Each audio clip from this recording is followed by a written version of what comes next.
मुश्किल मा तनला पाए राख ले जतन के गा, बड़ मुश्किल मा तनला पाए राख ले जतन के गा। के दिन बरी आई हवच तय पहुना बन के गा, बड़ मुश्किल मा तनला पाए राख ले जतन के गा, बड़ मुश्किल मा तनला पाए राख ले जतन के गा। झन कनो अभिमानी घमन के घर होवत हानि, झन कनो अभिमानी घमन के घर होवत हानि, काला देवी तय हां साखी। ज्ञान दी से मोर संतो, ज्ञान दी से गुरु घासी, मोर भाई ज्ञान दी से गुरु घासी।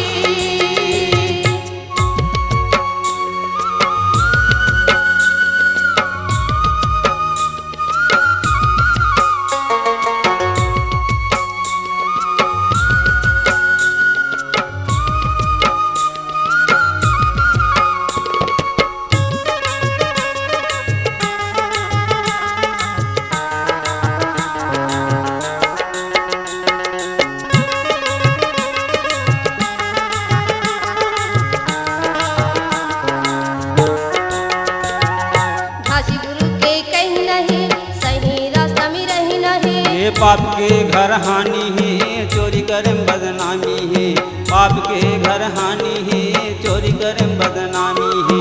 घासी गुरु के कहीं नहीं सही रास्ता में रहना है, पाप के घर हानि है चोरी करम बदनामी है, पाप के घर हानि है चोरी करम बदनामी है।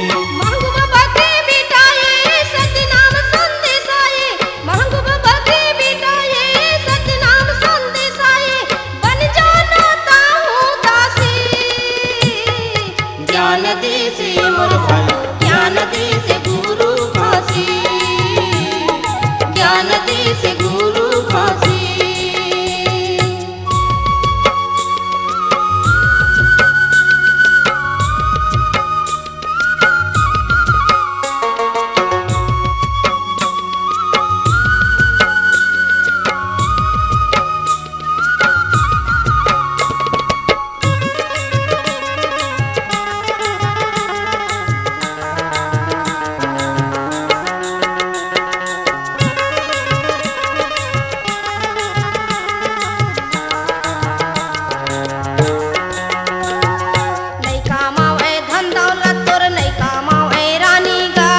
चल तोर अक्ल बुधियौ नहीं रह सियानी गा, नहीं चल तोर अक्ल बुधियौ नहीं रह सियानी गा।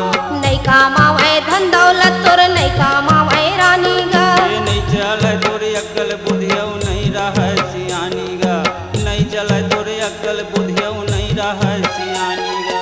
चारो पनी लखोई तय मर के बीरा रोई तय, चारो पनी लखोई तय मर के बीरा रोई तय, भोग डारे तय चौरासी। ज्ञान दी से मोर संतो, ज्ञान दी से गुरु घासी, ज्ञान दी से गुरु घासी। सुनब भैया सुनब साथी मानो जात के नहीं जाती, सुनब भैया सुनब साथी मानो जात के नहीं जाती, पूजा करे पथरा माटी।